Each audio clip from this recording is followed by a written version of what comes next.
concluímos o primeiro ano do nosso mandato. Vindo esse ano legislativo, a minha primeira palavra é de gratidão pelas experiências que vivi esse ano. A primeira mulher senadora pelo estado de Pernambuco, uma professora que traz na experiência do magistério, na experiência sindical, uma boa escola, uma bela escola de fazer política coletivamente. Tudo isso eu trouxe para o Senado, mas tudo é pouco diante do desafio.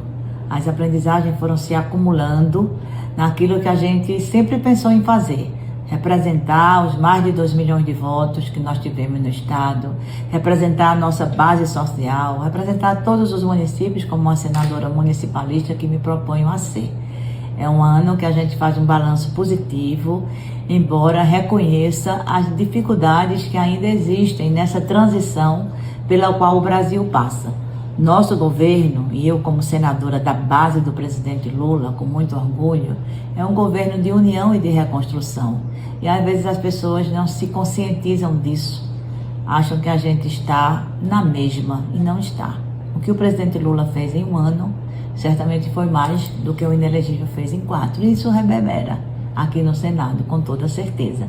E o nosso mandato trilhou por esses caminhos.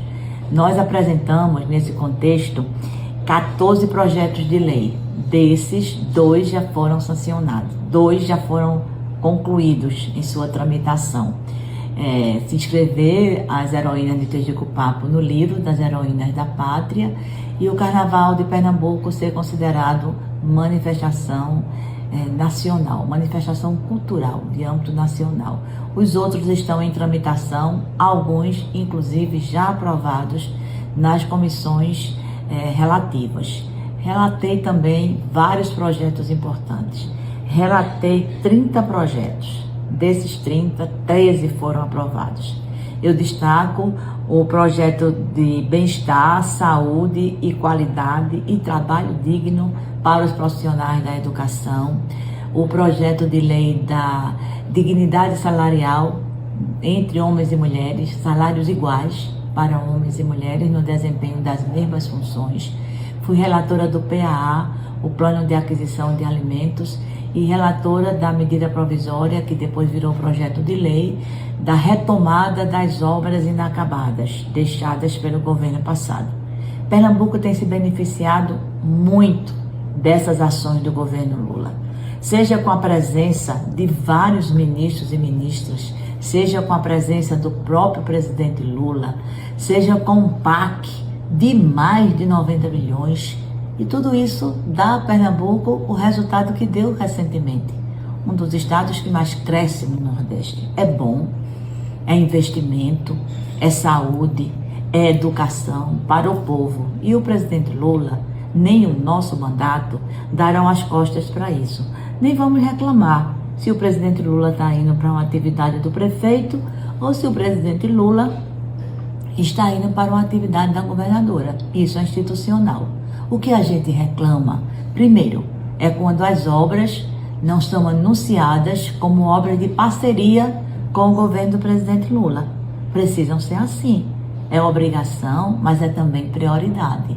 E segundo, a situação da educação no nosso estado. Mais notadamente, a situação dos trabalhadores da educação, dos professores e professoras que esperam o piso, que esperam a reformulação do plano de carreiras, que esperam um tratamento de prioridade, de valorização, que ao longo desse tempo não veio. Essa é uma bandeira que eu trago comigo desde o meu primeiro mandato de deputada. É a causa da minha vida. E continuarei aqui no Senado lutando por ela. Várias foram as nossas iniciativas neste sentido, tanto em audiências diversas com o ministro da Educação, como com a subcomissão que avaliou a reforma do novo ensino médio. O novo que é velho e que a gente quer que tenha um ensino médio renovado. Essa foi uma das grandes conquistas que nós podemos dizer que tivemos este ano. O relatório não será votado este ano porque ele distorce a consulta que foi feita pelo MEC, ele distorce toda a escuta que nós fizemos na subcomissão do ensino médio aqui no Senado. Nós queremos um ensino médio renovado, que prepare os nossos jovens para o ingresso na universidade e para o mundo do trabalho com soberania, com autonomia, e que também valorize os trabalhadores em educação, valorize os professores e não coloque no lugar dos professores quem não tem licenciatura para dar aula como se fosse um notório saber. Então são coisas que a vida ensina a gente, que o processo legislativo às vezes é lento, mas que a gente não pode perder o foco. Eu saio desse primeiro ano com um sentimento de dever cumprido, embora que inconcluso. Ainda temos 7 anos para trabalhar pelo nosso Estado, para trabalhar pelas nossas causas, para apoiar o governo do presidente Lula, e desejo que vocês também tenham a esperança como foco, o trabalho coletivo como um método, e não percam jamais essa capacidade de lutar, de criar, de acreditar.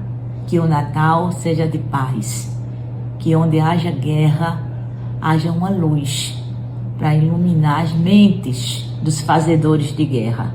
Que as crianças que estão na faixa de Gaza sejam lembradas como mártires desse genocídio. E que o ano novo seja um ano novo de muita prosperidade, de muita amizade e de muita realização. Tem professora no Senado.